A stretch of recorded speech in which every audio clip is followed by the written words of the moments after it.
Bonjour à tous. Alors aujourd'hui, c'est notre dernière séance de travail sur les climats dans le monde. Dans un premier temps, on va parler des climats que l'on peut trouver dans la zone tempérée. Puis ensuite, on fera une sorte de récapitulatif de tout ce que nous avons vu sur les climats. Alors tout d'abord, est-ce que tu saurais placer la zone tempérée sur le planisphère qui s'affiche? Tout d'abord, il y a deux zones tempérées, une dans l'hémisphère nord et une autre dans l'hémisphère sud. Lors de notre dernière séance, nous nous étions intéressés au climat de la zone chaude.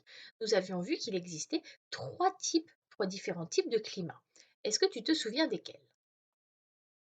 Alors, il y avait le climat équatorial, qui est humide toute l'année, le climat tropical, avec une saison des pluies et une saison sèche, et le climat désertique, où la pluie était très rare et où on y trouve des déserts chauds. Le point commun à ces trois climats, c'était des températures élevées toute l'année. Alors maintenant, on va s'intéresser au climat de la zone tempérée. Alors le climat tempéré se caractérise par quatre saisons: le printemps, l'été, l'automne et l'hiver. Alors ces saisons, elles sont inversées dans les deux hémisphères. Alors comme dans le climat des zones chaudes, on y trouve différents types de climats. Pour rappel, la France, elle se situe dans la zone tempérée, hein. On avait vu lors de notre première séance les différents climats que l'on pouvait trouver en France. On avait le climat continental, le climat méditerranéen, le climat océanique et le climat montagnard. Alors voyons voir si tu es bien au clair avec les caractéristiques justement de la zone tempérée. Alors, quelles sont les quatre saisons que l'on peut trouver dans la zone tempérée? Le printemps, l'été, l'automne et l'hiver. Le climat est-il toujours le même dans toute la zone tempérée? Eh bien, comme nous venons de le dire, le climat n'est pas identique dans toute la zone tempérée. Il y a plusieurs climats: le climat montagnard, océanique, méditerranéen et continental. Autre question, les températures sont-elles les mêmes toute l'année dans la zone tempérée? Non, car on trouve différents climats dans la zone tempérée. Alors en France, comment est le climat lorsque nous sommes à l'ouest? Comment s'appelle-t-il ce climat? Alors lorsque l'on se trouve à l'ouest, en France, on a un climat océanique. Alors ce climat, il se caractérise par des hivers doux et des étés plutôt frais.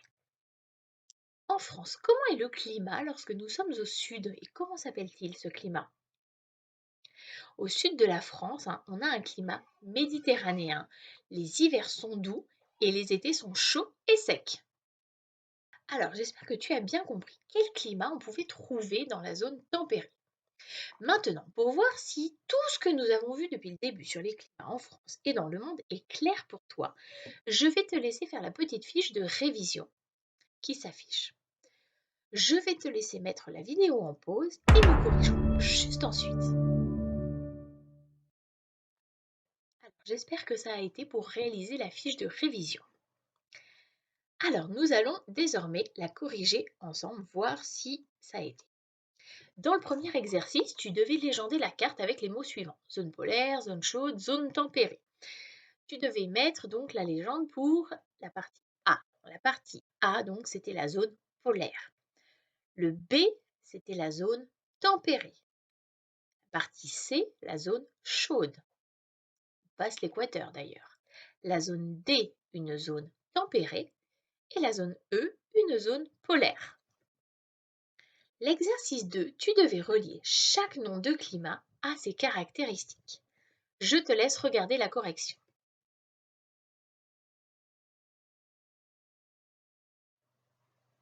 Alors pour le troisième exercice, à partir de la carte, tu devais replacer le bon numéro sur chaque image et réécrire le nom du climat en dessous.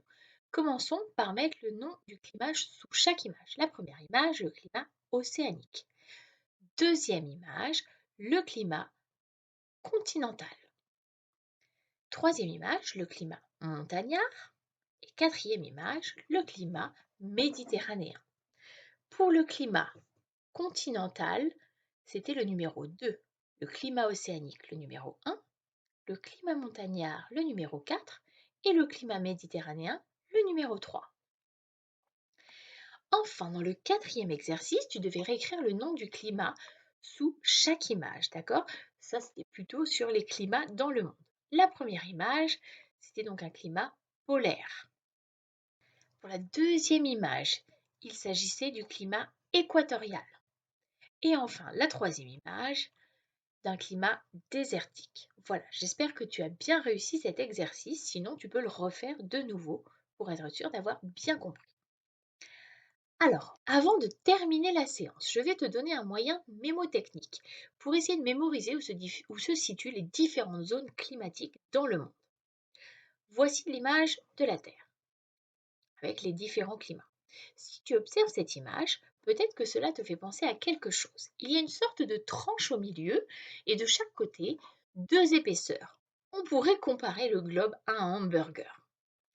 Nous pouvons donc en effet expliquer les différentes zones climatiques à l'aide de l'image du hamburger comme tu le vois. Sur la Terre, les climatologues ils ont défini trois grandes zones climatiques selon leur température et leur niveau de précipitation. Il y a donc la zone polaire, la zone tempérée et la zone chaude. Si on replace ces trois zones à côté du hamburger, cela t'aidera peut-être à mémoriser où elles se situent. Voilà, c'était un petit clin d'œil pour essayer de t'aider. Alors, je vais te laisser prendre une feuille pour recopier ta leçon sur la zone tempérée et ensuite tu rangeras cette feuille dans ta pochette de l'espace. Tu vas devoir apprendre les leçons que nous avons vues depuis le début de ce chapitre sur les climats en France et les climats dans le monde parce que tu auras bientôt un petit test. Voilà, nous avons terminé notre travail sur les climats dans le monde et au début de la France. Je te dis à très bientôt.